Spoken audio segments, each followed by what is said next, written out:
வணக்கம்.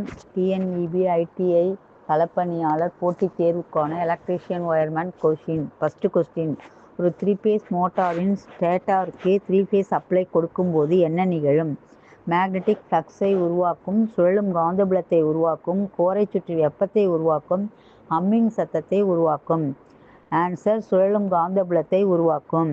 Second question, 3 phase induction மோட்டாரின் ஸ்டேட்டாரில் உருவாக்கப்படும் காந்தப்புலத்தின் வேகம் டேஷ்.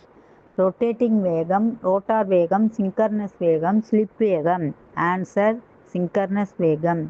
மூணாவது கொஸ்டின், கீழ்கண்டவற்றுள் எந்த ஒன்று 3 phase இண்டக்ஷன் மோட்டாரின் ஆக்சுவல் ஸ்பீடு என அழைக்கப்படுகிறது? ரோட்டார் வேகம், ஸ்டேட்டார் வேகம், சுழலும் காந்தப்புல வேகம், ரோட்டாரில் உருவாகும் ஃப்ளக்ஸின் வேகம். ஆன்சர், ரோட்டார் வேகம். நான்காவது கொஸ்டின், இண்டக்ஷன் மோட்டாரின் சிங்கர்னஸ் ஸ்பீடானது டேஷுக்கு எதிர் விகிதத்தில் இருக்கும். ஸ்டேட்டார் ஃப்ரீக்வன்சி, போல் எண்ணிக்கை, ஸ்டேட்டார் வைண்டிங் கரண்ட், அப்ளைடு வோல்டேஜுக்கு. ஆன்சர், போல் எண்ணிக்கை. ns = 120 f/p. இது ns ஆனது சிங்கர்னஸ் ஸ்பீடானது ஃப்ரீக்வன்சிக்கு நேர்விகிதம், போல்களின் எண்ணிக்கைக்கு எதிர் விகிதத்திலும் இருக்கும். அதாவது போல்களின் எண்ணிக்கை குறைவாக இருந்தால் சிங்கர்னஸ் ஸ்பீடு அதிகமாக இருக்கும், போல்களின் எண்ணிக்கை அதிகமாக இருந்தால் சிங்கர்னஸ் ஸ்பீட் குறைவாக இருக்கும். ஐந்தாவது question, 5 HP 6 pole 415 volt 50 Hz 3 phase full cage induction மோட்டாரின் சிங்கர்னஸ் வேகத்தை கணக்கிடுக. 960 RPM, 1000 RPM, 1400 RPM, 1500 RPM. Answer, 1000 RPM. ns = 120 f/p. இதில் கொடுக்கப்பட்டுள்ளதை சப்ஸ்டியூட் பண்ணி கேன்சல் பண்ணால் 1000 RPM. ஆறாவது கொஸ்டின், எந்த பயன்பாட்டுக்காக double squirrel cage induction motor பயன்படுகிறது? விவசாய pump set, lathe machine motor, textile mill motor, motor generator set. Answer, textile mill motor. கீழ்கண்ட எந்த பாகம் இண்டக்ஷன் மோட்டாருக்கு தொடர்புடையது அல்ல? Rotor, slip ring, stator winding, bearing. Answer, slip ring. எட்டாவது கொஸ்டின், படத்தில் காட்டப்பட்டுள்ள ISI குறியீடு எதனை குறிக்கிறது? Make contact, contactor normally open, thermostat, thermal overload contact. Answer, thermal overload contact.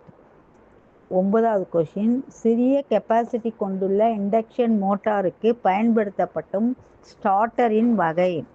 Star delta starter, DOL starter, auto transformer starter, rotor resistance starter. Answer, DOL starter. DOL ஸ்டார்டரில் line வோல்டேஜை குறைக்க முடியாது, ஆகையால் ஸ்டார்டிங் கரண்ட்டையும் குறைக்க முடியாது. எனவே குறைந்த கெப்பாசிட்டி கொண்ட மோட்டாருக்கு DOL ஸ்டார்டர் பயன்படுத்தப்படுகிறது. 10வது கொஸ்டின், டேஷ் வரையிலான AC மோட்டார்களை ஸ்டார்ட் செய்ய DOL மோட்டார் ஸ்டார்டர் பயன்படுத்தப்படுகிறது. 2 HP, 3 HP, 4 HP, 5 HP. Answer, 3 HP. 11வது கொஸ்டின், DOL ஸ்டார்டரின் ஸ்டார்ட் பட்டனை அழுத்துவதை விட்ட பிறகும் நோ வோல்ட் காயிலுக்கான சப்ளை டேஷ் வழியாக தொடர்ந்து கிடைக்கிறது. Stop button, auxiliary contact, overload relay, start button. Answer, auxiliary contact. 12வது கொஸ்டின், DOL ஸ்டார்டர் மூலம் துவக்கப்படும் 3 phase இண்டக்ஷன் மோட்டாரானது டேஷ் மூலம் ஷார்ட் சர்க்யூட் கரண்டிலிருந்து பாதுகாக்கப்படுகிறது. Overload relay, no volt coil, backup fuse, protective earth conductor. Answer, overload relay. 13வது question, inching operation dash எனவும் அழைக்கப்படுகிறது.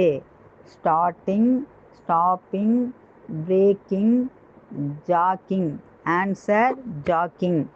14வது கொஸ்டின், ஓவர்லோட் ரிலேவில் கீழ்கண்ட எந்த மின்னோட்ட அளவானது செட்டிங் செய்யப்படுகிறது? முழு லோடு மின்னோட்டம் முழு லோடு மின்னோட்டத்தை விட சிறிது கூடுதலாக, உண்மையான லோடு மின்னோட்டம் உண்மையான லோடு மின்னோட்ட அளவை விட குறைவாக. ஆன்சர் உண்மையான லோடு மின்னோட்டம். 15வது கொஸ்டின். ஸ்டார் டெல்டா ஸ்டார்டரில் எத்தனை இணைப்பு முனைகள் இருக்கும்? 3, 4, 6, 9. ஆன்சர் 9. 16வது கொஸ்டின். கையினால் இயக்கப்படும் ஸ்டார் டெல்டா ஸ்டார்டரில் கைப்பிடி டெல்டா நிலையில் இருக்கும்போது பிளஞ்சரை பிடித்து கொள்ள பயன்படும் பாகம் எது? Spring, no volt coil, handle, lever plate. Answer no volt coil. 17வது கொஸ்டின். 3 ஃபேஸ் மோட்டாரை துவக்க செய்யும் போது சிங்கிள் ஃபேஸிங் குறைபாடு ஏற்பட்டால் எந்த விளைவு ஏற்படும்?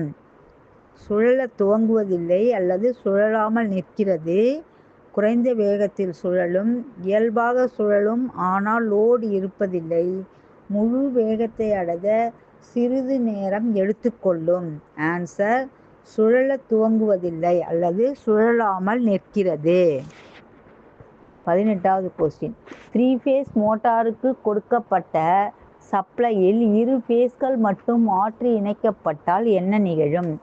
மோட்டார் எதிர் திசையில் சுழலும், மோட்டார் சுழலாது, மோட்டார் திசை மாறாமல் சுழலும், மோட்டார் வைண்டிங் எரிந்துவிடும். ஆன்சர் மோட்டார் எதிர் திசையில் சுழலும். 19வது question. 3 phase induction motor start ஆகாமல் போவதற்கு காரணம் என்ன? ஃபியூஸ் சரியான அளவில் போடாதிருத்தல், அதிக ஃப்ரீக்வன்சி, பேரிங் சுழலாதிருத்தல், காற்று துவாரங்களில் தூசி அடைந்திருத்தல். பேரிங் சுழலாதிருத்தல். 20வது கொஸ்டின். மின் மோட்டார்களின் இன்சுலேஷன் ரெசிஸ்டன்ஸ் அளவு டேஷ் அளவில் இருக்கலாம்? 10 to 90 megohm, 10 to 100 megohm, 10 to 110 megohm, 10 to 120 megohm, 10 to 100 megohm. புரிந்திருந்தால் லைக் பண்ணுங்கள், ஷேர் பண்ணுங்கள், சப்ஸ்கிரைப் பண்ணுங்கள். உங்கள் கருத்துக்களை கமெண்ட்டில் பதிவு பண்ணுங்கள். நன்றி, வணக்கம்.